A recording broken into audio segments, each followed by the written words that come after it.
So, hello students. So as I said in the last video that I am going to come up with the strategy for GATE and other competitive examinations based on my teaching experience. So as you some of you know that I am this profession since last almost 21 years. Since 2000 almost 2000 I am basically teaching for the GATE and IES and other competitive examinations. So in this short video, I will tell you how to effectively prepare for GATE and crack GATE with good score in first attempt. तो जो अभी screen पर देख रहे हैं मेरे कुछ credentials हैं जिससे आपको मालूम पड़ा है you should know that actually you have faith in me. तो देखो आपने बहुत सारे वीडियोस देखे होंगे बहुत सारे फैकल्टीज के ऑन दिस टॉपिक कि भैया एग्जाम को प्रिपेयर कैसे करें क्रैक कैसे करें फर्स्ट अटेम्प्ट में, पर इसमें कुछ मैं आपको कुछ डिफरेंट बताना चाहता हूं. तो देखो इसमें क्या है एक्चुअली कि preparation for GATE should start when you complete third year, when you are in the fourth year first semester. And आप लोगों को मालूम है सब जगह ऑलमोस्ट सब जगह लॉकडाउन है कोरोना वायरस के चक्कर में, तो this is the right time to start your GATE preparation, क्योंकि बहुत सारी यूनिवर्सिटी सब कुछ ऑनलाइन कर रही हैं. तो अब देखो आपको करना क्या है, आपको गेट का सिलेबस देखिए पहले ठीक से. जो भी इंजीनियरिंग में डिसिप्लिन में हो, चाहे मैकेनिकल है, चाहे इलेक्ट्रिकल है, कंप्यूटर्स है, सबसे पहले आप सिलेबस देखिए.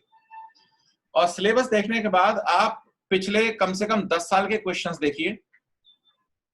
और क्वेश्चंस में आपको you identify first of all that what are the important topics. देखो आपको भी मालूम है जैसे गेट का अगर एग्जाम देखेंगे, जो भी हम इंजीनियरिंग में पढ़ते हैं सब कुछ तो आता नहीं है और सब कुछ इंपॉर्टेंट भी नहीं है. जैसे फॉर एग्जांपल मैकेनिकल की बात करें, हम मैकेनिकल में प्रोडक्शन से 18 मार्क्स के क्वेश्चन आते हैं आउट ऑफ 100.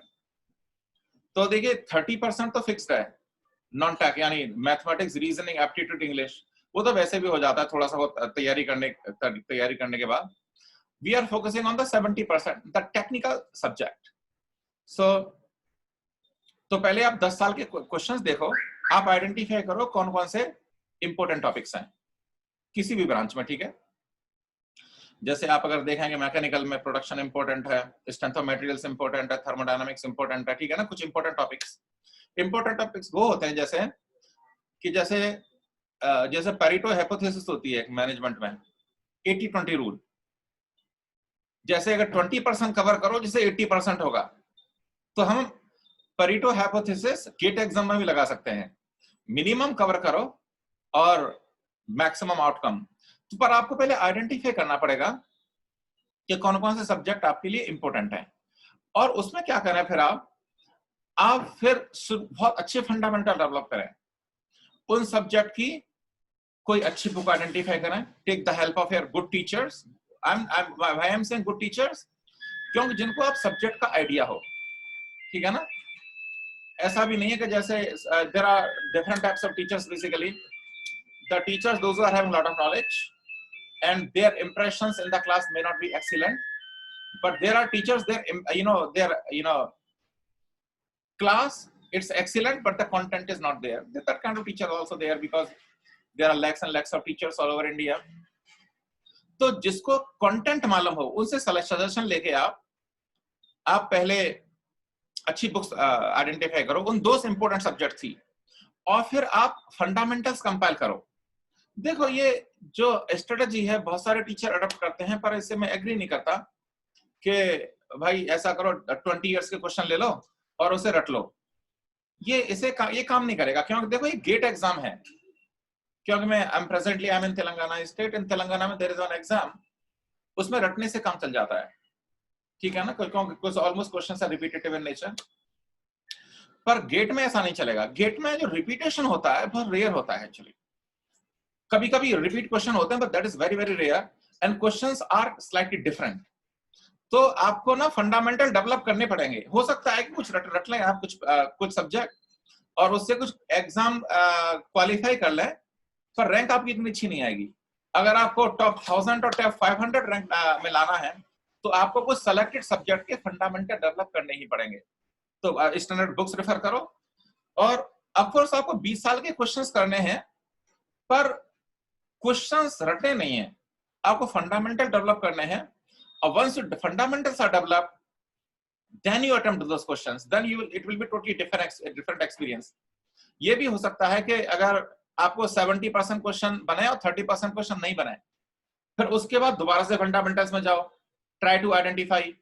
क्योंकि आजकल होता क्या है कि बहुत सारे it became a more or less norm that there are certain class of teachers, there are some difficult things in engineering. All of you know, every branch is having difficult things, and just to feel good, those teachers do not touch those difficult things. और वो होना बहुत जरूरी है actually, क्योंकि हमें difficult चीजें, इसका मतलब ये नहीं है सिलेबस नहीं है, ठीक है ना, वो भी सिलेबस है, वो समझना पड़ेगा, थोड़ा टाइम लगाओ। अगर आपको आ गया तो आपको बहुत अच्छा लगेगा। जैसे आप स्ट्रगल कर रहे हैं, यानी एक दिन के लिए किसी चीज को समझने के लिए किसी अच्छे टीचर्स की हेल्प ली, किसी अच्छे फ्रेंड की हेल्प ली, अगर वो चीज आ गई नेक्स्ट डे में तो आपको बहुत अच्छा लगता है, ठीक है ना। तो डिफिकल्ट चीजों को अवॉइड मत करो, अदरवाइज रैंक नहीं आएगी। उसको भी पढ़ो, फंडामेंटल्स डेवलप करो। और मैं एक चीज आपको क्या सजेस्ट करूंगा कि जब भी आप पढ़ रहे हैं, you are in the fourth year first semester, आप अपने शॉर्ट नोट्स बनाओ। और देखो ये भी परंपरा चल गई है कि भैया उसके शॉर्ट नोट्स में जेरोक्स मार लूंगा मैं, इससे काम नहीं चलेगा। आपके शॉर्ट नोट्स खुद आपके शॉर्ट नोट होने चाहिए। पूरा इंजीनियरिंग 60-70 पेज में आ जाना चाहिए आपके हैंड रिटन में, क्योंकि जब आप हाथ से लिखते हैं ना तो आपके माइंड में जा रहा है वो। तो शॉर्ट नोट्स अपने खुद होने चाहिए, किसी की जीरोक्स से काम नहीं चलेगा, ठीक है ना। तो आप इन चीजों को कीजिए। और छोटी छोटी चीजें अगर देखो अभी से शुरू करेंगे, गेट के लिए अभी बहुत टाइम है। पहले फंडामेंटल डेवलप करेंगे, फिर क्वेश्चंस करेंगे और स्टैंडर्ड बुक्स फॉलो करेंगे। और जो स्पेशली डिफिकल्ट चीजें उनको अवॉइड नहीं करेंगे, उनको भी पढ़ेंगे हम। तो मुझे नहीं लगता कि रैंक में कोई प्रॉब्लम होगी, क्योंकि जब हमने गेट दिया था 98 में तो कोई कोचिंग वगैरह हुआ नहीं करती थी। आजकल तो हम भी, I am also associated with the coaching institute. तो पर इसमें रीजन क्या है एक्चुअली, क्योंकि most of the crowd is from the private institution, और वहां पर उतनी अच्छी टीचिंग मिल नहीं पाती लोगों को। तो उसके लिए आपको टीचर की जरूरत है। पर टीचर से जैसे मैंने बोला कि lakhs of teachers are there in India, पर आप टीचर से पढ़ रहे हैं, पर फिर भी आपको सिलेबस मालूम होना चाहिए कि क्या क्या सिलेबस है। क्वाइट पॉसिबल द टीचर ने कुछ चीज नहीं पढ़ाई तो आपको खुद से पढ़ना पड़ेगा। ऐसा भी हो रहा है आजकल, तो डिफिकल्ट चीजें टीचर नहीं पढ़ा रहे तो उसको खुद से पढ़ो। आपको दिक्कत आती है और टीचर से पूछो। तो यानी स्टडी करो। और मुझे ऐसा लगता है अगर आप इन चीजों को फॉलो करेंगे तो भगवान की कृपा से बहुत अच्छी रैंक आएगी आपकी। Under 500 rank is not difficult. ये इन हिंदी भी कॉल इट ना हुआ बना रखा है, तो गेट का भी ऐसा हुआ बना रखा है लोगों ने, अरे ये है इतना डिफिकल्ट रैंक नहीं आ सकती, ये नहीं आ सकती, वो नहीं आ सकती। अरे बहुत इजी है। Subjected to you follow this thing for at least 8 or 9 months। और गेट की रैंक बहुत जरूरी है। नॉट ओनली PSUs और IITs, फॉरेन यूनिवर्सिटी भी आपके लिए गेट की रैंक मांगती है, यूरोप में एंड सिंगापुर में। तो हर ग्रेजुएट को गेट जरूर देना चाहिए, ठीक है ना। So thank you very much. This was for GATE, and next lecture I would like to make this kind of short video on some of the UPSC exam. Thank you very much.